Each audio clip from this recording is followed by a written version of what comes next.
On parle souvent de la puissance du Saint-Esprit, mais on parle moins de sa capacité à révéler. Paul écrit « Dieu nous les a révélés par l'Esprit ». Car l'Esprit sonde tout, même les profondeurs de Dieu. En 1 Corinthiens 2, verset 10. Le Saint-Esprit ne fait pas que nous encourager, il dévoile aussi, il met en lumière ce qui est caché. Il révèle les pensées de Dieu, mais aussi l'état réel de notre cœur.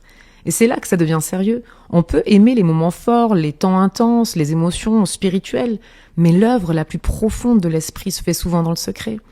Quand il met le doigt sur une attitude, quand il nous montre une blessure qu'on évitait, quand il révèle un orgueil subtil ou une peur cachée, il ne condamne pas, non, il convainc. Il éclaire pour transformer. Dans ma propre vie, les plus grands changements ne sont pas venus d'un moment spectaculaire, mais de ces saisons où l'esprit m'a confronté intérieurement, où j'ai dû accepter d'être travaillé en profondeur. Oui, c'est inconfortable, mais c'est puissant. La Pentecôte ouvre l'accès aux profondeurs de Dieu, pas pour nous impressionner, mais pour nous faire grandir. L'Esprit connaît les profondeurs divines et il nous y invite. La vraie maturité spirituelle commence quand on accepte d'être éclairé. Alors aujourd'hui, je te propose une mise en action. Aujourd'hui, prends un moment dans le calme, demande simplement, Saint-Esprit, qu'est-ce que tu veux me montrer? Puis écoute, sans te défendre, sans te justifier, juste écouter la voix du Saint-Esprit.